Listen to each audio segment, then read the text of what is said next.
All right, hello everyone. We are back. We were doing every few days, so it feels like it's been a bit since I've seen you in this forum. Lita, how are you doing? How am I doing? Is Yeah, that a question that right. we're legitimately asking? I, that is not the right place to start. Let me set Um, things up a little bit. I just got home, so I'm all over the place. well, Um, Austin, I'm a year older than the last time we spoke. And my wiser. hair has not been cut since, so that's good. Yeah, obviously a lot is going on. We planned on doing this Friday initially, but not only was COVID a news story that was dominating us and giving us existential dread in itself, but obviously the last few days have been pretty insane in the level of. I mean, this is not a new thing. It's things that have been going on for years, and things that systemic racism and issues have been going on for a long time. We're not going to get too deep into it. That's not the point of why we're here to do this, but obviously What if it's it definitely. was? What if we were like this? We are actually here exclusively to talk about how Black Lives Matter through the lens of guts and glory. If you want to take that discussion down that road today, I will join you in that journey. I'm not sure that my small platform that I have via this, I'm not sure I'm the person to speak on it, but certainly there are others that we could bring on at some point to do it. But I see people piling in. Obviously, I think our main point with this is, if you are not somehow following what's going on, like you should be. Oh my God, I have like a mullet coming out. This is insane. God. Don't comment, Lita.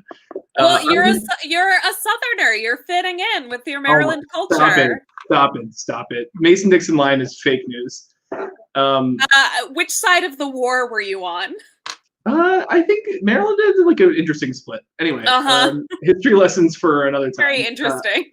The um, anyway, if you are not following what's going on in the news and everything, please do. And we posted the links the other day for places you can donate. I think I would certainly shout out the Minnesota Freedom Fund with everything going on with George Floyd.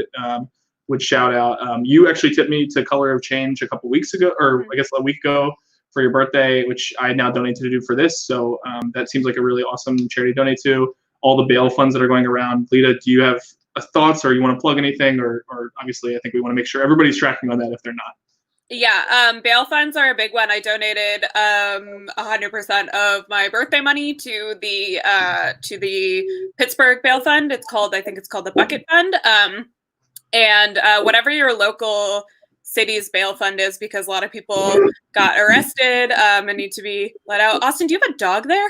No, it's a chair. That's why I'm switching chairs, because that chair Oh, was making quite a noise. that sounded Yeah. like a bark. Sorry. Yeah, so local bail funds, basically anything to any prison abolition orgs are good, just like anything to help people that are incarcerated right now. Yeah. I think if you can't find those, shoot us a message or something, chat them. I think they're not too hard to find right now. I think there's been a really good job of marketing those things and raising awareness for those campaigns. And honestly, as someone who always is looking for ways I can actually meaningfully help and trying to seek that input from other people, I felt like this time around there's been a ton of resources to do that. So no excuse for not contributing and spreading the word. But we are not here to talk about that today. Don't want to diminish the importance of that. Certainly, it should be giving as much conversation, as much awareness as possible. But we also are here to talk about silly things too, and to talk about Survivor Maryland, Guts and Glory, and the premiere of that. So, Lita, for those of you who did not catch our Terrapin Trials watch series, Lita went through all of Terrapin Trials for her first watch through, her first Survivor Maryland season. So now she's a veteran. Now she's gone from fake Survivor Maryland superfan to a real Survivor Maryland superfan.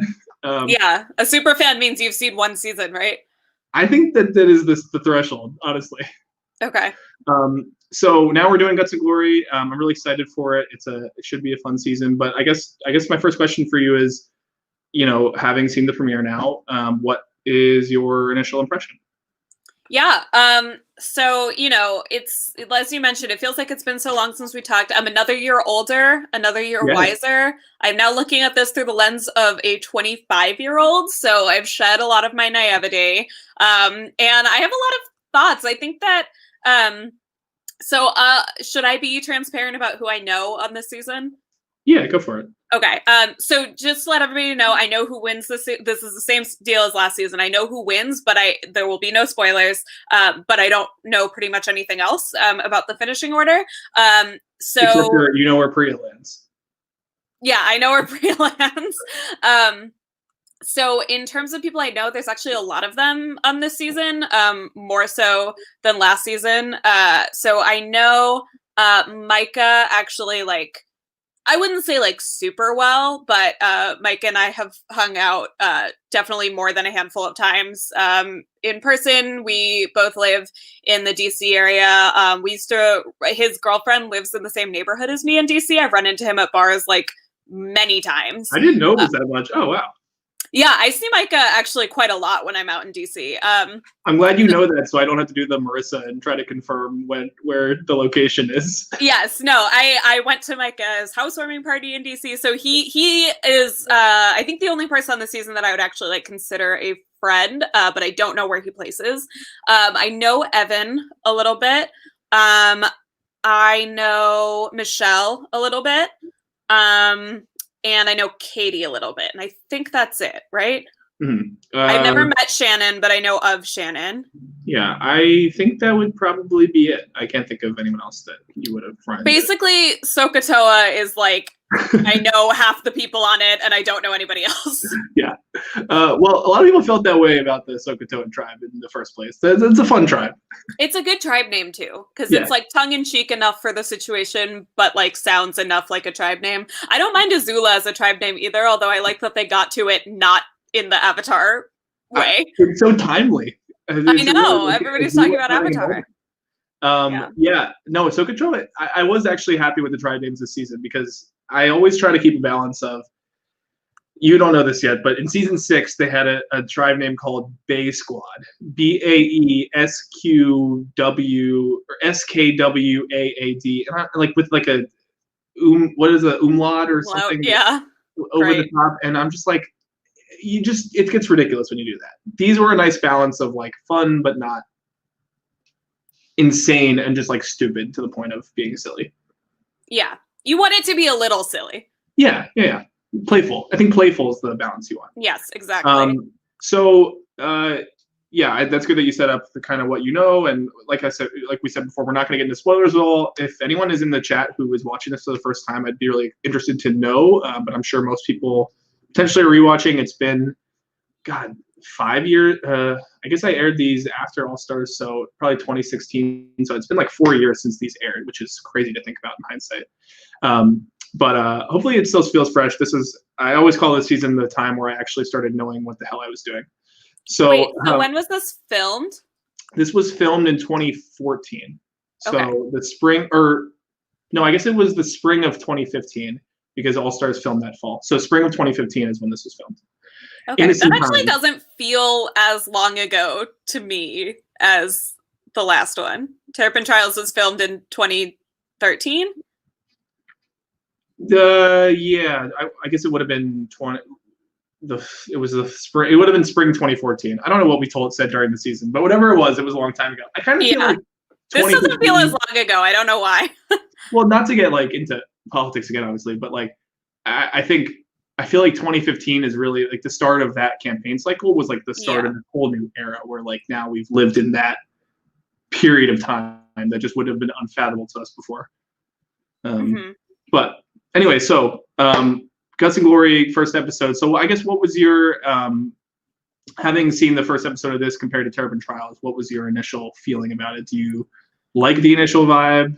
Yeah, I feel like there are gonna be more people that I am gonna like identify with and be able to root for. I feel like on Terrapin Trials, as great as it was to see like Feluke and Victoria in that starring role, it was sort of like a Ghost Island-esque season, except that neither of them won, where it was like really the story of these two people, like Dom and Wendell, and then the other people were sort of like peripheral to that, which is like a very compelling story, but it made it so that since I knew that neither of them won, it was hard to get invested in the other people and like be totally fulfilled by that story. So I think just off the top, there are a lot more people that I can see myself rooting for this time. Yeah, I think it's interesting or like helpful context in the production side of it, and maybe you sort of got this from watching it, but like this was the first time we did an actual casting process. Like we had actual interviews, we had people apply. It wasn't just like me handpicking people off the street that I knew. Q and Jeff. Except for Brandon. The what? Except for Brandon. Well, yes. But he was referred by Sabrina actually. And great. he was an alternate. And then there was a crazy snowstorm the night before this happened, preceding the camp out. So it was actually so icy that night. And one girl, it was going to be an imbalanced cast. I was like, I don't know. I had 11 or 10 interesting girls and 8 guys that I like. So it was that's just what life is. The what? Women just being more interesting. Yeah. Like when you have it, you just go for it because people have done it the other way before. But that just was the way that it worked out. And but she was stuck at home and was like, I can't make it back to school in time. And I was like, honestly, she the way she said it, like if it was someone who was like so desperate to play, I feel like she would have been like, can I come a little bit late or something? Yeah, or just like miss the opening. And I was like, you know what, you're out. Yeah, I was gonna ask you who the Melissa McNulty of this season is, so now we know. It's my friend from high school, Tweelin Nguyen. Yeah. Okay, I don't know why I just said her whole name, Tweelin. Whatever. Don't look her up. she's a fun person though. Okay, great. Yeah. But yeah, I feel like the casting and the editing was pretty balanced. There were like a lot of people that I could see going far. We have an early villain confessional from Alex, kind of setting that up, and then like also a lot of kind of like gender talk and things like that. So kind of off to a roaring start. A lot of people strategizing right away. Yeah. I think it does. I feel like the season does a nice job of balancing the characters and the strategy, but obviously you will be the judge of that as we go through. Yeah, my ideal balance of characters and strategy is that we just don't ever talk about who's getting voted out. That's true. It just happens. Yeah. We're like barely out back because sometimes it just doesn't make any sense. Yeah, you just kind of like people have their tribal accounts, their camp scenes, and then just go to tribal and vote somebody out so that we can get back to people just talking to each other. Yeah, I mean, it also was nice that this was the first season when I was really like, okay, guys, film using your iPhone and your computers and your iPads and send me the footage so I don't have to be there for all of it. And I was able to convince them to do a lot more, just like covering, like even just when they're talking about life and getting to know each other, there's some of that too. So hopefully that pops up to the season, but cool. So let's get into it. I had a couple things that I wanted to get to during this, or ways that I kind of structured this during this. I know last time I think we just kind of went through the tribes and the people, and we certainly can do that again if that feels like the best way to start. Or we can go chronologically because there were some very distinct components of this. I also started making rules for a drinking game for this season, but yeah, you can run some by me. We don't have to do it, but I thought that would be fun. And that's a great idea. I don't have a drink with me, but it is 5 o'clock. I know I didn't even bring a White Claw today. This is the first time. Oh my god! But for next time, we can make it work. We can just like hold our drinks until we get at the beginning of the stream, and then be like, all right, one for this, and then one for this. Just go over all the times that we would have to drink during the episode if we were watching it together. So what do you want to do? Do you want to start like with the chronologically, like with the camp out? Do you want to go with the people? So my notes are chronological. Okay. But if there's people that you want to like drill down deeper into, we can do that. That was a really bad phrasing of that. But whoa. Let's start with your chronological. I think that's a good way to tackle this. Okay. Well, first off, we have an iconic confessional from Evan, who I have a feeling is going to come off very differently in this series from how I know him in real life, if that makes sense. In what way? He seems more like, I don't know, he seems like more of a jock maybe, or he didn't have Evan is like a very nice person. Again, I don't know him well at all, but Evan is very nice. He's very sweet, and I got more of like a sarcastic kind of sassy person from this episode. Which is not a bad thing, because you know he's going to be a character. But I'll be interested to see like my perception of him in real life versus how he comes off on the show. Yeah, I think he's maybe there is more of the sarcastic side of confessionals. I think he always has like the quickness to him. Like he's always cracking jokes. He always makes me laugh when he's doing random things. So I feel like in real life it turns into more of like just being goofy, and here it's a little bit more like has a more, not, I wouldn't say an edge to it, but there's just a little bit more of a plan there. So I guess that makes sense. He's a geek. He is a geek. Yeah. Had you heard that before? No, of course not. Yeah. I mean, I guess it's better than a knock. Is that just like a Boston person saying narc? A knock. Yeah, it's a nerd jock. Yeah, I think geek works better. I liked it. Yeah, it's fine. So so we had a bunch of intros. Did you have any others that really stood out to you? Yeah, so I mentioned that Alex has kind of the early villain confessional about how he's gonna like play so hard or whatever. Brian is a Pokemon trainer. It's too bad he sucks. Not as a, I mean, maybe he's fine as a Pokemon trainer, just as a person. Wait. I know this is jumping ahead, but I felt like this would have been a great quote for you. Hold on. I was like, no one has ever said this in the history of Survivor. Let me find it. I think it was something along the lines of, Brian said, as a guy, you always have to be afraid of the other guys in our group. Okay, yeah. As he like forms an all-male alliance.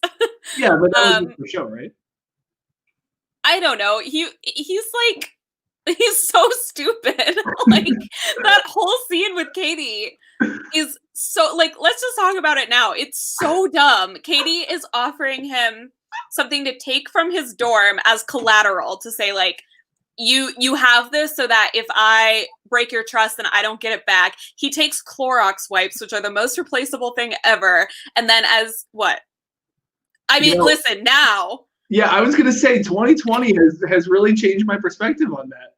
Yeah, now that's a great thing to take. But back then, and then he offers her as collateral all of his DS games and then whines about how, like, that's not fair. You took my Pokemon games and I only took your Clorox wipes. And she was like, I offered you anything and then you offered this. Well, like, no, it's even the so stupid. Negotiating is always to say, you can take everything except for this one thing.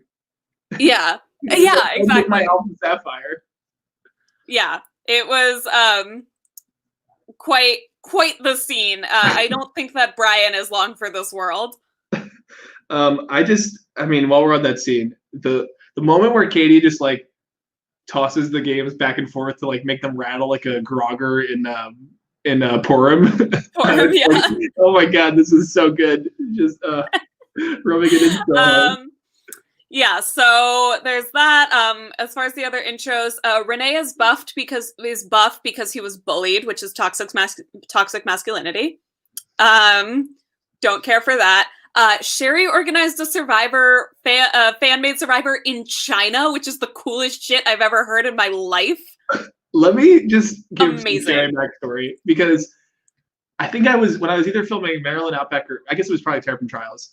I got an email from Sherry and it filtered to my other folder and I was like, I don't know who this is. And then I finally looked at it and it was like, hey, like my name's Sherry and like these are some links to these games that I organized for Survivor in China. And I was like, there's Survivor in China? Like besides Survivor China? I just like, who would have known?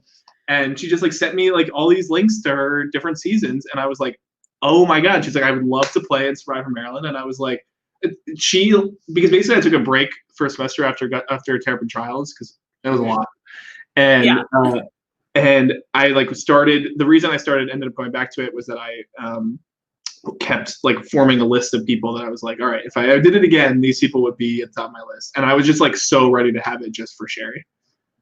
Yeah, she is an icon. She's a legend, and she is the moment. She's doing what the other girls are not doing. We have and I also love her line of she's just always wanting to create some dramas. Yes, same. Emily seems like a lot. I don't think I would be friends with Emily. It's funny because I actually think you really like her in real life. She's like really sweet. okay. I mean, is that the kind of person that I'm like normally drawn to? No, I think her energy makes more sense not in this game. Okay, yeah, it's a big energy for this game. Yeah. Yeah, and then I don't really care too much about either the Steph or Bobby John of this season. Those were my major first impressions. Yeah. No feeling on Alan or Nicola.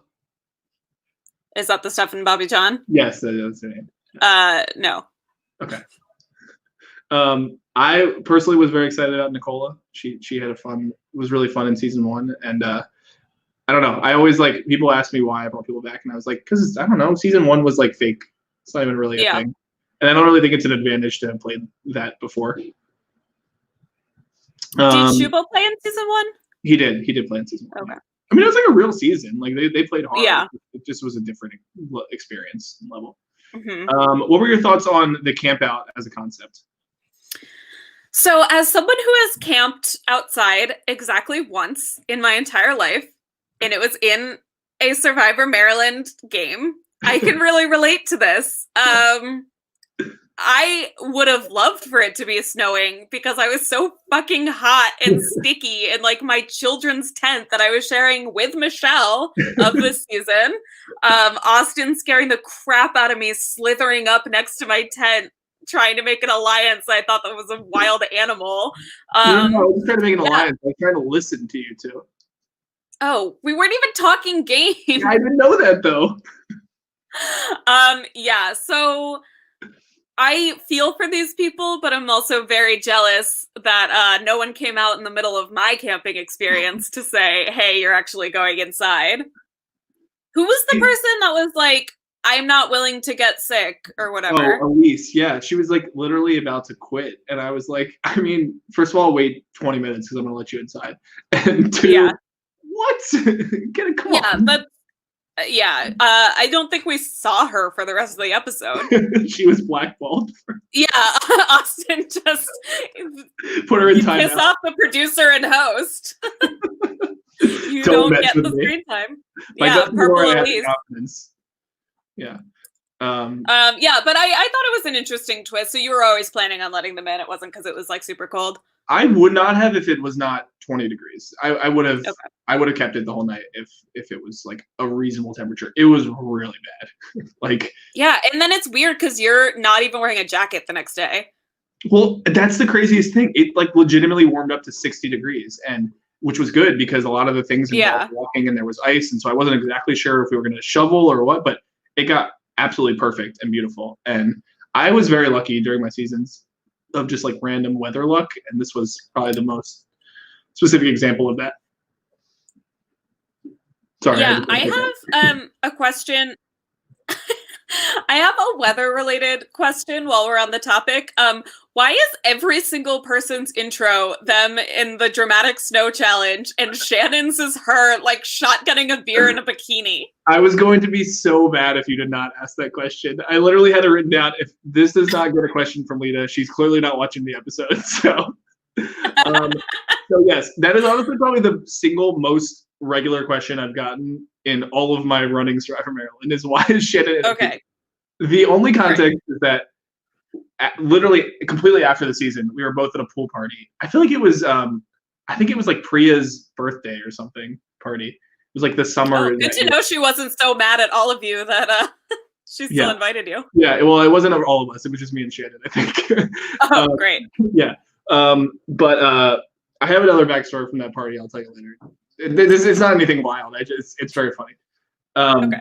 But so Shannon randomly, like someone challenged her to shotgun a beer and she was like, okay. And then she shotgunned the beer in like 3 seconds. And I was like, oh, that's going to be your intro shot. And she was like, haha, very funny. And I was like, no, I'm actually going to do it. And then I did it. I was like, I don't know. It's a cool shot. I don't care. It's literally only her. But people thought it was like a spoiler because it was later in the season and it was warm. I was like, no, it was after the season. And I just felt like putting it in there.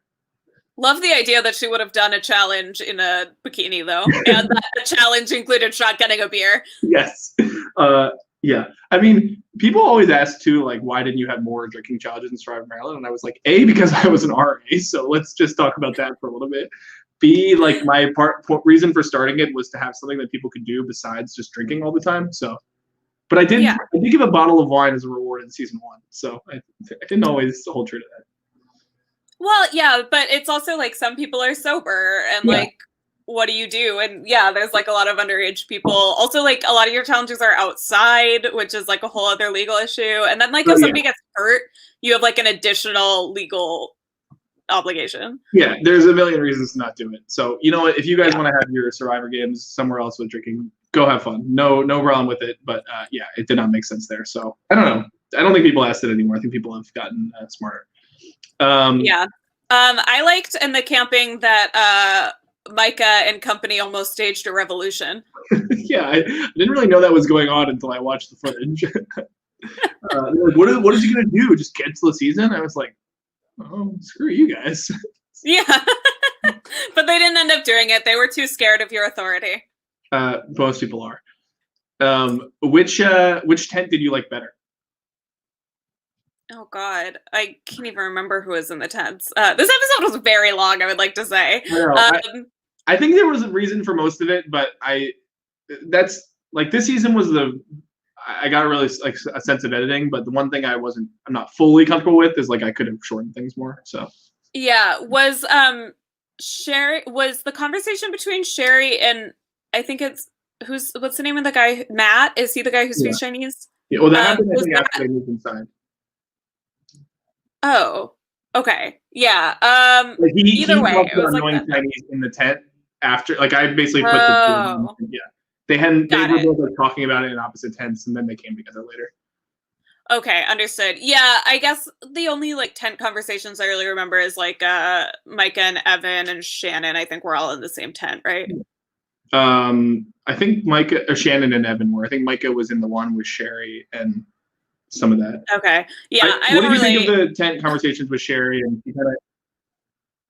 So I think that there is wait, what? Oh, it lagged for a second, but you're good. Okay. I think there's a lot of like very overt racism in this episode towards Sherry. Like basically from the very beginning, there is so much like, oh, she's communicating fine. Like I can understand everything she says. So it's definitely not a cultural barrier. It's just that she doesn't have anything in common with any of us. And if we lose the challenge, she's obviously going home. And like nobody is connecting with her or whatever. Like it's so obvious that like it's because she's not from the US, but they're all insisting that it's not. They're just using coded language, like not having things in common or anything like that. And even somebody says, I think it's Nicola, she says like, oh, I wasn't expecting Sherry to play. And I'm like, oh, you weren't supposed to play. Why? Why wasn't she supposed to play? Obviously because she doesn't speak English as well as other people. It's like so obvious. I think that obviously like I think it's a very true thing in college that the international students are so segmented off, like in the way that they're like even the time that they come into school, they're like start on a different semester cycle a lot of times. Like the integration is really poor. Besides, in like I think I met some in some of my business classes, but. So that's why I was like one of the reasons I was so excited to cast Sherry is like that's just something that was even such a blind spot for me that I didn't really understand the like level of cultural difference there. And I think you make a really good point. I think it is in the lens of people trying to be like color blind, which is like the way you think about it a lot when you're younger. Like I'm supposed to be colorblind and not see race, but that isn't how we view it now. And that there are reasons to actually see and acknowledge and respect differences in race and differences in culture. And Sherry, I think one of the most amazing things about Sherry is that she articulated the cultural struggle there so well. And like, it is hard because like, it's such a natural thing to talk about. Like, I mean, the one child policy thing, like that stands out to me as like, it's so natural to ask about your siblings and your family. And she's like, I couldn't have another sibling. Yeah. That was just such a stark thing for me that like blew me away as I was and not only could she not have one, it's a conversation topic that has never come up as small talk in her entire life. Right. Nobody in China that she grew up with was like, so got any siblings? Yeah. Because nobody has any. Right. And what cities in Maryland are you from and have you been to? Like, I mean, it just yeah, and then they kind of laugh at her when she asks if they've heard of Shanghai. It's like, well, she has no context for where in China Americans have heard of. Even small towns in China have way more people than, you know, New York or LA. So, you know, how is she supposed to know what Americans know? I think it's one of those things too where Survivor is the worst situation in a lot of ways for these differences to come up, because people are looking for any reason to consider somebody different and consider someone an outsider. And I mean, for me, like, I understand that people have had so few of these like truly distinct cultural differences come together in such a quick way, and so I can like understand why the reactions definitely were not right for this in a lot of ways. But I think the people that I respect from it are the ones that end up acknowledging that like it is a struggle for her and meeting her halfway to like work with her and get to know her. And but I think that the really amazing thing about Sherry is that she put that effort in so hard from day one. Yeah. And like loves the game of Survivor too. It was just really cool. Yeah, she knew it was going to be hard for her. Yeah, she's amazing. I mean, I think Priya is fine. I wasn't like devastated about her leaving, but it was very fun for it to not be Sherry, which like I didn't think it would be just based on the storytelling of the episode. I think it would have been pretty crude of you to present all of this and then have Sherry go home anyway. Like, it just seemed like it would only be satisfying if it manages to flip. Yeah, it's an interesting point, because like I've never viewed editing in the same way of like, I don't know, like do you think I should have just like not shown Sherry if she had gone out there? No, I don't think you should have not shown her, but I don't think you would have shown as much pretty blatant criticism of her. Yeah. Right? Because it would have been an insult and injury boot, where it's like this international student comes in, a bunch of people talk about how she doesn't fit in, and then she gets voted out. No, that's a good point. Yeah, because that definitely is the kind of stuff I would not put in. It's like I don't even think about that. But yeah, that's a good point. But yeah, it was so fun for her to. That's the most fun part of the premiere for me, is that like there's like you said, there's a lot of stories within this, I think, but that one is such a through line throughout the episode, and for it to pay off with her, like she's smiling as she survives. It's just like she's so genuinely happy, and like her moment of trial where she's like, Nicola, do you like me? Which is so cute. She's just she's so sweet. Yeah. And like just it's such an interesting human element, because I think like one of them, like obviously there's tons of differences between Maryland and Real Survivor, but I would say at its core the major difference is the stakes. Is that like when you're not playing for $1 million or anything that is like actually life-changing, it obviously impacts the way you play.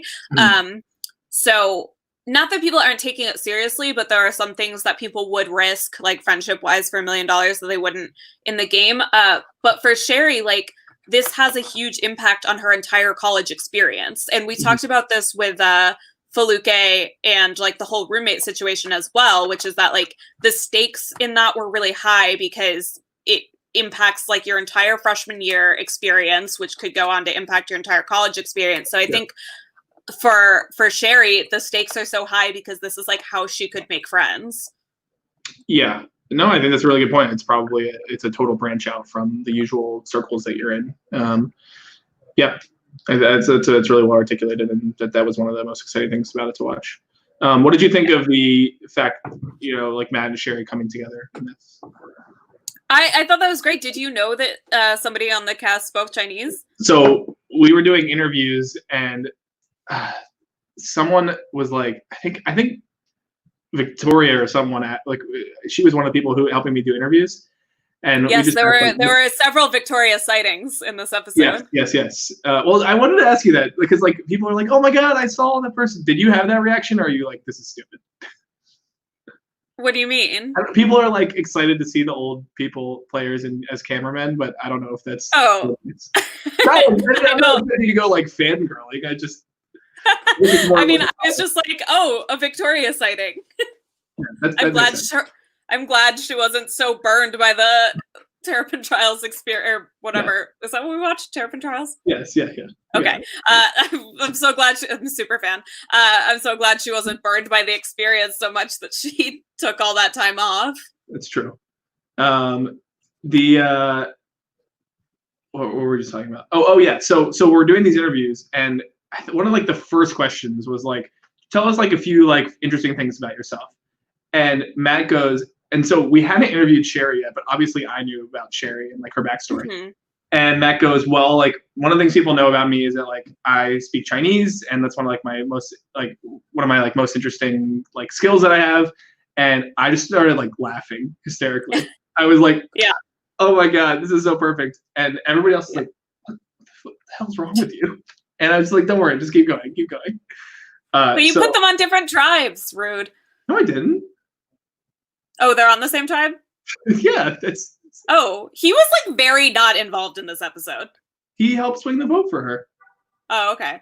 I don't know. I promise I watched this like right before we got on here. So I don't know where I was. Yeah, the problem is also on the same tribe. What kind of producer do you think I am? Well, that's why okay. But I think the problem also is that a lot of these guys, there's like a Matt, a Mikey, a Micah. There's like a lot of people that I keep getting confused between. Obviously not Micah because I know who he is, but like just a lot of generic looking guys that I keep getting confused between. Mikey was genuinely not very existent this episode, despite going to tribal. Matt a little bit more, but I can understand that. Matt and Mikey are both on her tribe for the record.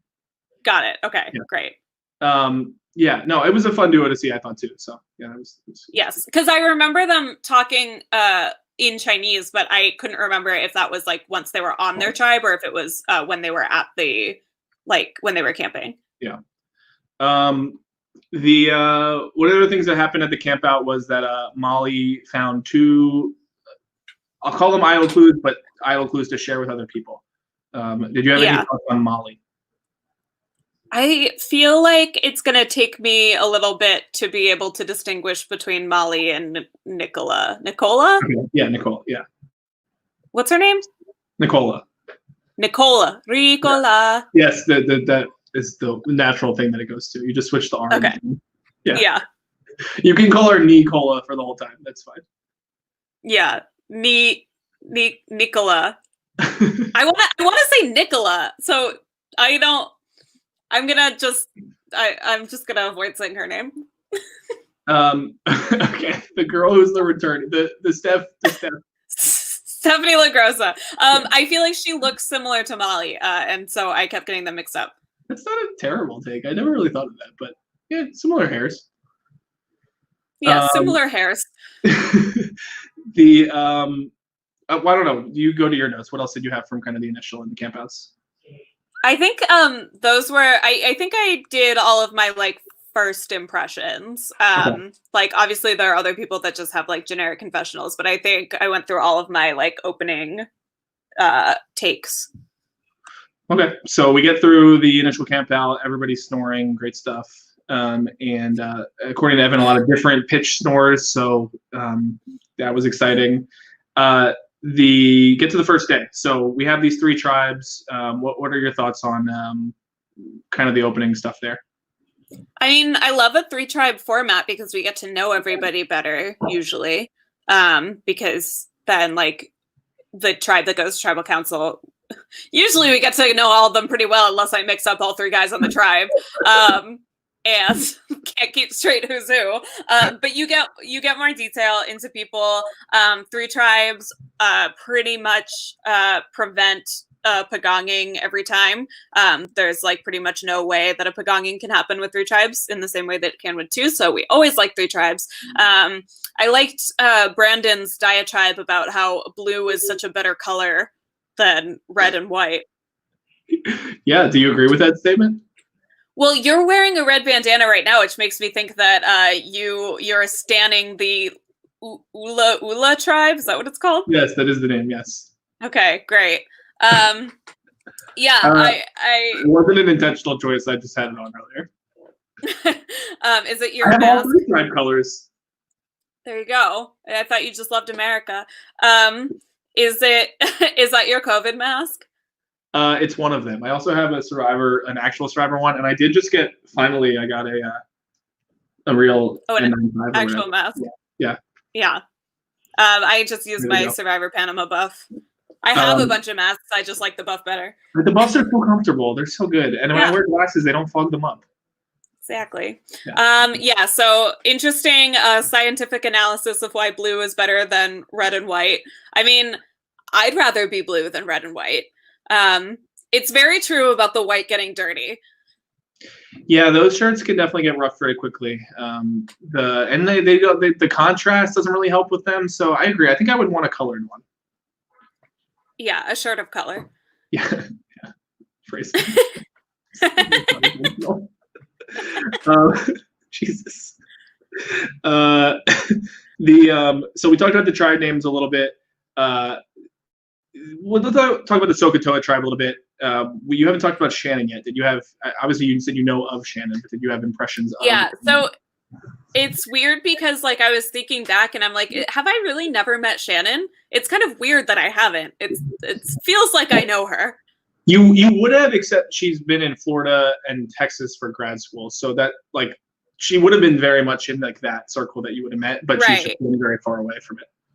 Yeah. So strange that I don't know her. But yeah, I mean, she seems fine. This is not her fault, but we have multiple guys talking about how great Shannon is because she's tough and kind of funny, and she's obviously very pretty. So that to me reads as kind of a guy's girl, which I always have a natural aversion to. But obviously it's not her fault that boys like her.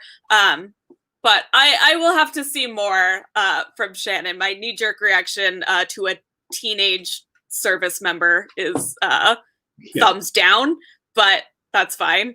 I think you would love Shannon, and I feel like Shannon, she definitely does have that side with the tough girl thing too. But she's all I don't know. I think of her as a gay icon, and I feel like she just is one of those people that just all the people like her. She will girl out with people too. She I really would enjoy the comment of her, which I wasn't that intentional, but when someone said Sokotoa, she was like, "Oh yeah, my toes are soaking." I was I just enjoyed that. It's an Austin joke. Yeah, also negative impression based on who she chose to date in college, but yeah, well. I won't comment on that. Did you relate to Micah as they're talking about their different hobbies and skills and challenges? He said, "I was one of those stage crew kids." You were not a stage crew person, I would imagine. Yeah, why would I relate to that? Not that you were on stage crew, but I feel like in the general theater world. Yes. Well, the stage crew kids I love. Those were always the kids that I dated in high school because they were interested. They were interested enough in theater to understand my enthusiasm for it, but they were also solely there to make me look good. Mm-hmm. That does seem like a nice balance. Yes, as a diva from a young age, I always liked the shy boys in stage crew. So yes, and Micah, I think that tracks with his personality. Mm-hmm. Yeah. That he would be involved with the people who are the drama kids and stuff, but not be the center of attention. Because Micah is what a nice boy. It's true. And JB. We stand Micah. Yes. What did you think of Alex's hobbies? We had MMA, Latin dancing, parkour, and free running. Yeah, which he all said as if he did not want to be speaking to the tribe. It's oh, did you do anything in school? No. Okay, do you do anything now in college? I do stuff outside of school. Free runner. The first time I heard the term free runner is because somebody listed that as their occupation on American Ninja Warrior, and I felt like such an imposter of an American Ninja Warrior podcast host because I had no idea what that was. I could see Alex trading for American Ninja Warrior, actually. That would not be out of the realm of possibility. Yeah. He bad vibes. overall from him. Okay. I agree with Evan. He seems shady.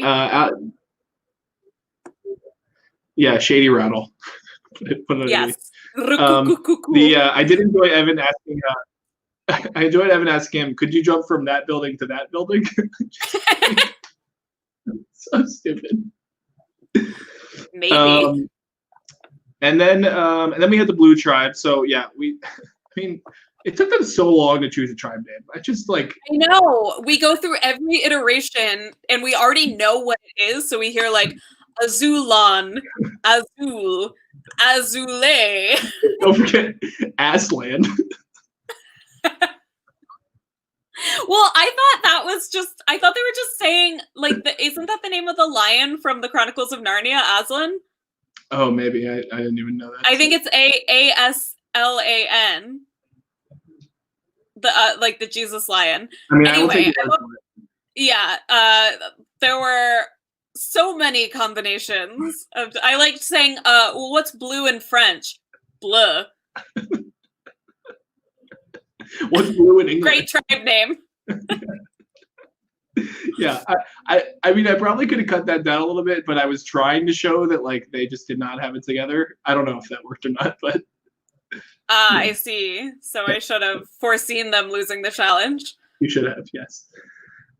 Did you enjoy the first challenge? I enjoyed that I did not have to do a wheelbarrow with bare hands on snow and ice. That's true. It's probably the wheelbarrow is a tricky one. So I had to do a wheelbarrow challenge in our Weekend Survivor, and it's tough because your instinct is to like have the small people be the ones crawling, but really you should have like the people with all the arm strength doing the crawling, because I hadn't done a wheelbarrow since I was like a kid, so I was like, oh, I'm like very small, so I'll be the person that crawls, and I did fine because I'm like relatively in shape, but like it was not. I did not make the correct calculation. No, like, they did better when they had like the boys doing the crawling. Yeah, and I don't like. People always like miscalculate this, but then there's also this weird thing where I feel like the people who are like standing up still think that it's the harder one, so they'll like be holding the legs and they'll be like, "Oh God," and I'm like, "This is not you can't hold any person's legs." They think because they're doing the harder part, they push faster, and that just makes you fall down. It makes you collapse to your elbow. You have like the person on the bottom has to set the pace. It's tough. Wheelbarrow, it's not that easy, and doing it on ice, I feel like would be impossible. Yeah, and most of the tribes had gloves and people, but for whatever reason, those did not get to like Sherry and Priya. It just didn't happen. Yeah. Yeah, that was interesting. The clown music was so rude of you. It was a way to montage the fact that part of the challenge took maybe 45 minutes. Yeah, it seemed like it. I also really sassy me back in the day going, what did I say? I think I was like, "You guys can do this." I did. Wow, you got sassed back by Evan at one point in this challenge. So transitioning a little bit to the drinking game, I had 4 rules that I had suggested as possibilities. Okay. One was every time people mentioned that Nicola or Alan have played before. Okay. One was anytime Alex says something ridiculous, such as, for example, yes, Shannon's propriocetic or what did he? I don't even remember it. Yeah, he was trying to say that she had like kinesthetic awareness, but he just like could not. Kinesthesis body sense. Yeah. But he also like couldn't wrap his mouth around the words, so like not only is that a ridiculous thing to say, it also just came out as gibberish. Yeah. So that was my second one. Every time someone says gut or glory. Okay, great. Which I don't actually know if it happens that much, but it did this episode. And the fourth one was someone talks back to or sasses me. Great. Yeah. Yeah, love this. You're welcome to suggest more. You don't have them right. Yeah, I'll have to see more before I notice any trends. I'm like trying to think. Obviously, like I can't do ones that would obviously be spoilers. So I had to like think about ones that could be front loaded, but also later, whatever. But like, I mean, I don't know if we have anything as good as people just hating on Terry. Yeah. That one was the gift that kept on People giving. just talking about how absolutely useless Terry is. So let's see. So any other major thoughts or things on the challenge? No, I imagine it mostly came down to that physical part because the puzzle didn't seem to be that difficult. Did you recognize the puzzle? No, I must have been voted out before that puzzle happened. No, not that. It's the potions thing from Harry Potter, the first Harry Potter book. Oh, yeah. I didn't pause to read the clues. Are you a real super fan? I'm starting to question it. Of Survivor or Harry Potter? Well, speaking of your super fandom, I don't know if you noticed, this is like one of the only times I've ever done this. There was like a very Star Wars-esque side wipe before the first challenge. Those fucking wipes. I did not realize that they were like such a thing. Like now that I've seen Star Wars, I feel like I don't tune out the references anymore. So like I understand more about what people are talking about. And this is like the second time that those wipes in Star Wars have come up, because I would complain about them all the time when I was watching. Pretty ridiculous. Yeah, I don't know why I did that. It looks like a PowerPoint presentation. Yeah, actually, that's pretty like a star wipe, and then like all the letters come in one at a time. Yeah, that's the kind of thing where when you're editing, you're first learning editing, and you're like, whoa, I can do this cool thing. And I guess George Lucas just never really graduated from that stage. Yeah, and it looks terrible. It's distinctive though. So what the heck did I thought I wrote Katie shifting around these games, and then I realized it was DS games in my notes. These games. So I guess after the challenge, we got to see scenes from a couple, or I guess all of the tribes. Did you have any, we're 50 minutes in. So what other takes did you have or thoughts that you wanted to put out there? I think that Priya was separated at birth from someone that Danny and I went to high school with, because she looks identical to her. So you should bring this up to Danny. Okay. But she looks exactly like Maya. And that was distracting. Yeah, I think that Katie being kind of, good at I don't even know like what it was, but it's just this ability to do something that could piss somebody off, like take the DS games or whatever, but have it still be like playful and fun, and like have him not be mad at her. I think that that's like a unique ability that she has. It's like being able to relate to people based on who they are. Like that definitely works on Brian, but that does not work on, I don't know. I'm not sure who that. That's distinctively Brian. Like I agree. Like the ability to sense that out. Yeah, I mean, yeah. Clearly, Brian is not like a very smart person. Also, like, first of all, who gets an omelet at like 1:40 in the afternoon? And like, when this is like your first opportunity to bond with the tribe, like you're gonna go do the thing that takes the absolute longest.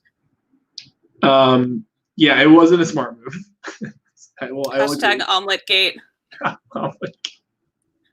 There's something in there about how like to make an omelet you gotta break a few eggs, you gotta break a few alliances.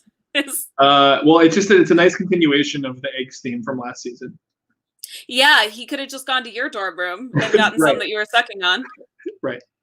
That wouldn't be sanitary though. It wouldn't do that. Not as many iconic quotes from this episode, I don't think. No, I would struggle to write them down too. I'm sure there will be more, but yeah, this was not a quote heavy episode. Nobody sticks out as like the comic relief of the season yet. Yeah, the best quote I had was that this is not a quote at all, so it's not even a quote. But Brandon was really doing an homage to Sue Hawk in his voting. What did he say? He's spelling Sherry SHRY, SHIRY. Like, who possibly would think that's the spelling? That's how they spell it in France. Yes. What is French for Cherie? Yes, Cherie means dear in French. Like mon chéri. Did you have thoughts? I guess we saw Evan and Shannon bond a little bit. They mentioned that they liked Micah. Did you have thoughts on that, or it is what it is? I mean, I know that these three know each other already, so I wasn't shocked to see that they work together. Shannon's car, I think, quickly becoming an iconic locale Yes. of Survivor Guts and Glory. We'll have to add it to the map with Denton Hall. Yes, exactly. Yeah, maybe that could be a drinking game. Time seen in Shannon's car. Yeah, we had at least 2 on this episode. Yeah. I'll put she was talking to Priya, and then when she was idol hunting. I don't think we saw the idol clue. Did we? What? Or... Oh god, you're breaking up. What? Wait. You're good. Did we see the idol clue? Did we see the idol clue? I don't remember. What it was. I might have briefly flashed to it, but I wasn't pausing either. So it's possible. Because they didn't talk at all about what they were where they were going or why. They just said we're out here idol hunting. Yeah, I think it was the first clues when I usually sent those out were pretty vague. So I don't even think if it was even in there, I didn't focus on it because nothing was going on with it yet. The point was that was not really the point of the scene, just to show that they were looking and they bonded. Gotcha. I'm adding car conversations in general to the drinking game because that's a through line throughout Survivor Maryland. You know the "fuck your friends" literally quote that does happen in the car. So yes, I also think I don't know if it comes up much this season, but if it's sorry, I'm reading the comment. If it's anything like last season, a natural drinking rule should be anytime someone is on camera drunk. Oh, that would make sense. I'm trying to think if there is any really drinking this season. I don't think there is. We'll do it just in case. Okay. But I mean, last year we had Marissa, we had Holly, yes, we had Terry. Last season had a lot of it. That definitely would be a thing in All Stars. But I'm not. I'm trying to think this season, and I don't think it's really a thing at all. So I don't know. We'll see. I could be wrong. I haven't seen this in a while. The vote itself. So Sherry survives 4-2. We talked about that. A lot of it came down at the end to Nicole and Brandon were talking it out, and I never really got a good sense of why Brandon still voted Sherry, even though they pretty much agreed to let Priya go out. But did you have thoughts, on Brandon, or you said you don't have Nicola, so thoughts on Brandon? This point? Yeah, Brandon seems enthusiastic, which is good. I just felt like he was one of the worst offenders about talking about Sherry in a way that was very clearly based on nothing that was within Sherry's control. Yeah, he got a lot. There was a lot of blowback from that, and I agree. It was not acknowledging it to the point of being absurd. Yeah, acknowledge the existence of that. Yeah. Do you have any other questions or major thoughts before we get into superlatives? Does Evan have a black eye in one of these confessionals? I zoomed in on this. So in the first challenge, when they're doing the wheelbarrow, very dangerous, as we said. Matt slips and kicks out, and it nails Evan in the face. Wait, what slipped? Matt, just like Matt, he slipped as he's doing the wheelbarrow.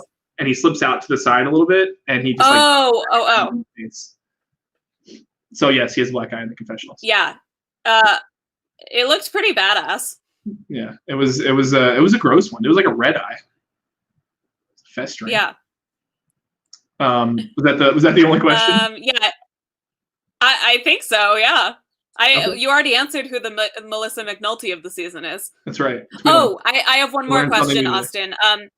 I have one more question. Is it true that you can't make it on the show unless you're pretty savage?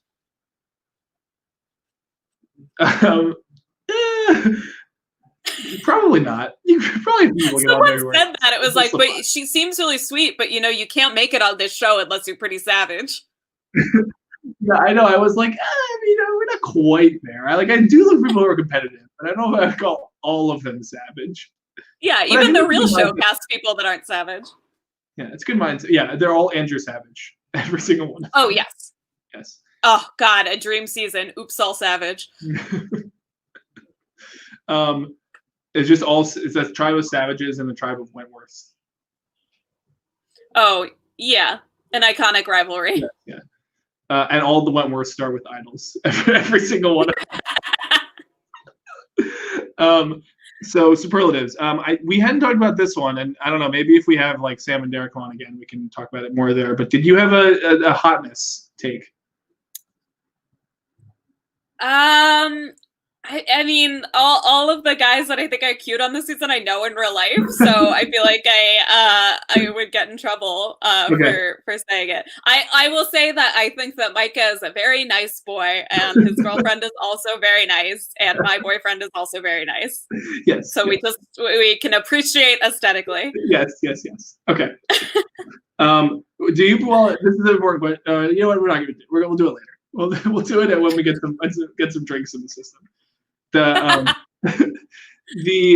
Did you have any? I know you talked about some people definitely not happy with how they acted. Were you going to go to the level of canceling anyone? I don't think anybody's canceled yet. I would say that Brandon and Nicola are the ones on thin ice right now. Interesting. Oh, we didn't talk about this, but this is one of my favorite moments, is Sherry watching, well, first of all, the fact that she knew what Survivor La Plata season 1 was. Yes, and she's watching it on camera. Yeah. And then she's like, I gotta study. I gotta be the girl she wants me to be. And I was like, just... I saw that, and I saw Taggy in yellow as the tribe name, and I was like, is she watching Survivor Borneo? Which would also be incredible. Sure she has. Just studying up. Yeah. No, I kept them. I did Taggy and Pagon the first season. Gotcha. Yeah. Did somebody from Taggy win? That's a good question. Yes, actually. Yes. The most iconic loser tribe in history. Yeah. Somebody from Taggy won.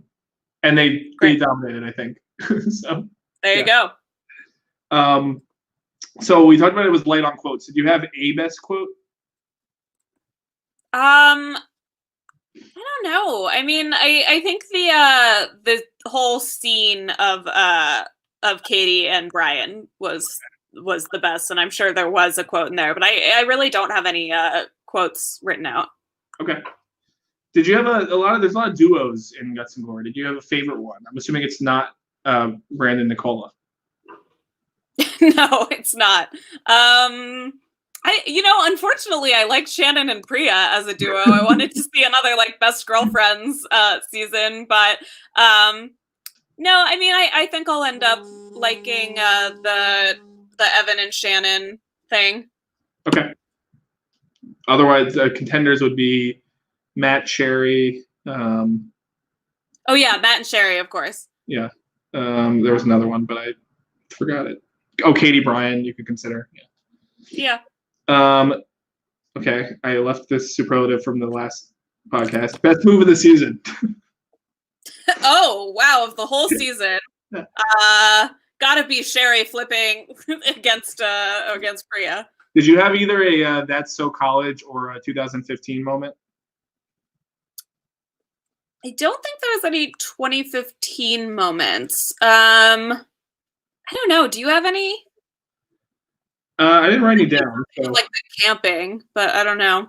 Oh, I will say, just on the topic of college, awesome transition. I liked that there was more like age diversity in this season than Terrapin Trials, which had so many freshmen.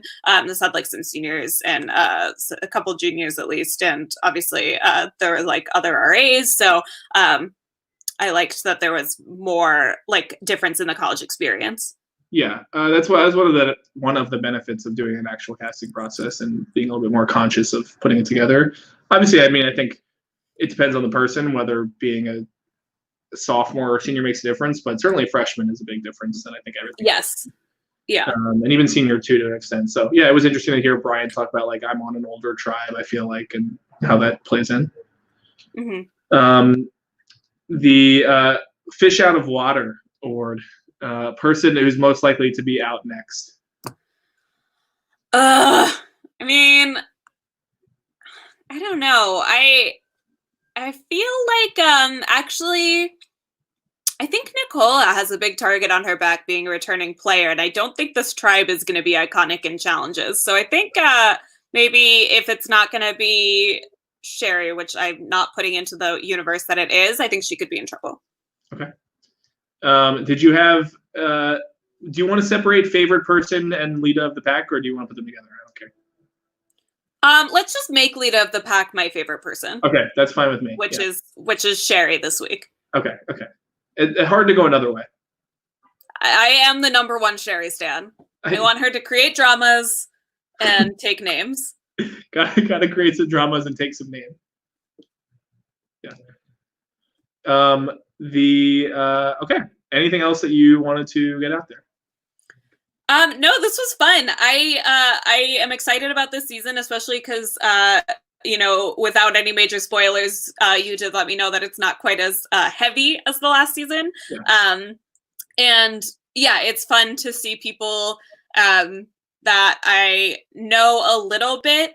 Like, I think that I'm in a good spot with, like, it's fun to see somebody like Evan or Katie or Michelle, who I've, like, met once or twice, play this game, but not feel like I'm not, like, so close to any of them that I will be, like, super filtered in my reactions. Yeah. You know, like, I don't think, even if any of them are watching this, which, they're probably not, I don't think we're close enough that anybody can be mad at me if I criticize them. Yeah, I think some of them poke around on these occasionally, but maybe we'll get some people on during season, and then it'll be even better because you'll know them a little bit and they won't be a first meeting. Yeah. Okay, well, that's all I have, except for I did say I was going to do some announcements, so I will get to those in a second. Lita, where can people follow you? You can follow me on Instagram at Lita Tweeted. You can follow me on Instagram at Lita Grammed. You can follow me on Twitter at Lita Tweeted. I am not private for the moment because I'm trying to signal boost things and stuff like that. And I just wrote a review for My Entertainment World about Mrs. America, the Hulu series about Phil Schlafly. So check that out. It's a pretty deep dive into the series. And I'm talking even more about it on the Dom and Colin podcast this week. Dom Harvey and I are going to be talking about Mrs. America because it's not very often that my women's studies degree uniquely prepares me to talk about a Hulu original series or any TV shows. But this happens to be something that I know a whole lot about, so I'm trying to talk about it as much as I can. Oh, I have a random question for you.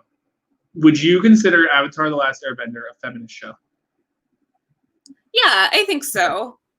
Well, Danny and I were talking about this. I think we both felt, because there are a lot of really strong female characters, and I know there's like what is the specific test? What is the name of the Bechdel Test? Yes. Yeah. Oh, it definitely passes the Bechdel Test. I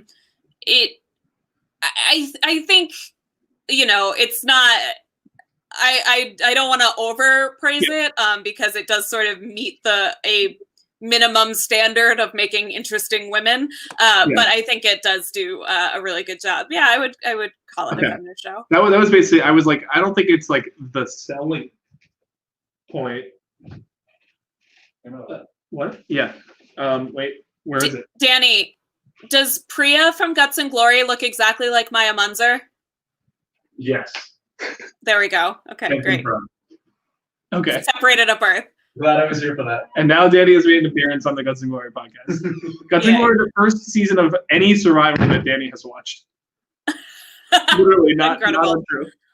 But yeah, and with Avatar, I think that a big problem that happens a lot of the times with female villains is that they write a villain that could be either gender and then just happen to make her a woman to get feminist points. But I think Azula is very uniquely feminine in like her relationship with her mother being like a lot of her problems. And so I think it is. And this relates to Guts and Glory because of the Azula tribe. Right, of course. We always stay on topic. Okay, well, I will. I know there have been people sitting here who clearly were only here for our podcast and don't care about the announcements. But in case you were interested in those too, I know that the big goss was that this would be about season 7. It is not an announcement about season 7. Although I will say that I insinuated on Twitter, either me or I don't know, somebody different from the Spider Melanie kind of thing, insinuated that season 7 would come out this summer, which is still on track to be true. So the summer is a range of months. It should fall within that at some point. I know, Lita, you are pumped for major. Oh my God, I can't wait! I finally. Wait, what? the theme is STEM versus like humanities and business majors, which is like a fun way to do college Survivor. Rude to the humanities people to make them work with business majors.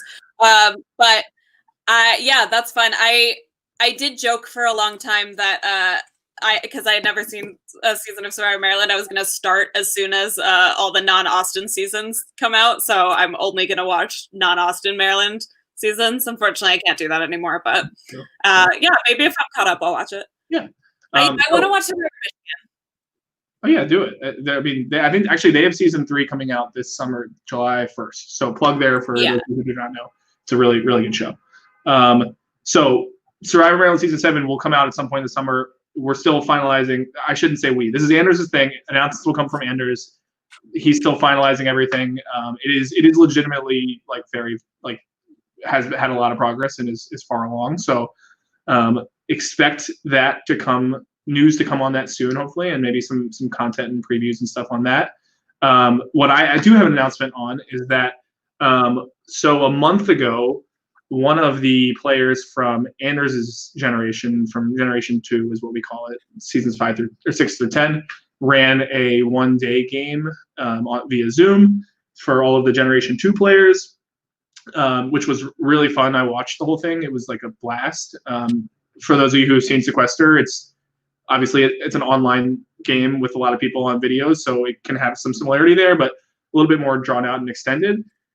We're doing that as a battle of the Survivor Maryland generations at war. So we're going to have on June 13th, basically like an all-day event where people from my generations compete against people from Anders' generations, and we've filmed 14 seasons, so there's a perfect setup for a third generation as well.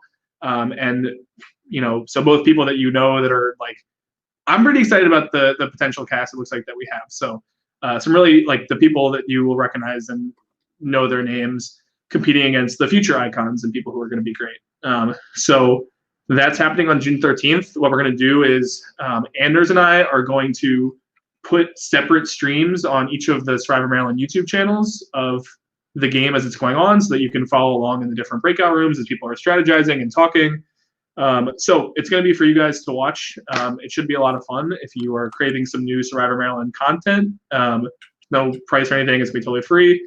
And it should be fun just to see some of the people that I've always thought about playing together that came into college later playing against the people that you know and love. So follow the UMD Survivor Twitter account for more information on that coming pretty soon. We probably won't reveal the cast either until very close to it or just the day of, because we're not trying to have like pre-gaming or stuff. But I can tell you that it's a really interesting and really cool group being formed. We will not be spoiling the later seasons that have not aired. So like players will be told not to talk about placements or anything, but they'll know in advance so that they can like think off of it.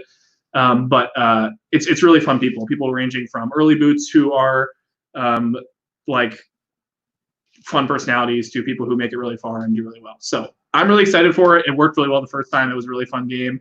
It's going to be like a marathon game that we're doing for the players. So if you don't want to watch the whole thing, that's totally fine, but should be something to keep you entertained on June 13th, which is a Saturday, day after my birthday. So Lita, you'll be watching all hours of it, right? Just as I have with all of the sequesters, including ones that featured one of my best friends, which I didn't watch them all. Yes. Obviously I'm really good at keeping up with those things. Yeah. That's okay. We'll do a recap for you. But I'm hoping that'll be something fun for people to watch. Ultimately, we're going to do it either way, but just wanted to give people the option to view it because it's been a while since we had new Survivor Maryland content. But I think even you, Lita, would be excited about some of the people who are going to be playing. So, ooh, spoiler. What? I don't know if people know who I'm friends with. Survivor Maryland. Yeah, but there's like a range of people. It's not that crazy. I'm joking. Obviously, people cannot deduce who's going to be on the cast based on you saying I might be excited about it. I want to see lists based on Lita's preferences. Lita's actually yes. Yeah. They asked me. It's crazy. It was so unfair. It's going to be you. There's actually the 3 generations, and then there's Generation Reunion. So it's you, Sunday, Adam, Ryan Kaiser, Scally. It's going to be so fun. Yeah, that is the list of the people in order that I liked the best from Survivor Reunion. Sunday, number one with a bullet. We don't have a superlative for Scally, but we do have one for Sunday. Yeah, that's true. The Scally superlative would be like royally chokes in the challenge. the most. It would be like the person you're most excited to have survived another week. Yes. Gary was not voted out, not the first person voted out as Survivor. Yes. I'm gonna start making those and tweeting them as I watch. Scally too. He'll probably do it. Yeah. Just like I tell him as soon as I finished an episode to tweet it. Yes. Okay. Well, anyway, are there any questions? I know there's been like 15, 20 people here the whole time. Does anyone have questions about the first episode or anything or Generations game or I don't know? Otherwise, we'll wrap up, and you can always ask us questions for the next time too. We'll be back. You need to decide if we should do 2. I know 2 is pretty short. This is the longest episode besides the finale. I think. I don't know. But we'll either do 2 and 3 or just 2. I haven't figured that out yet, but maybe we'll just do 2. Keep it light for now. Anyway, Lita, pleasure to talk to you as always, and thanks for coming on. Yeah, Black Lives Matter. Black Lives Matter. Okay, I'm going to end this, and goodbye, everyone.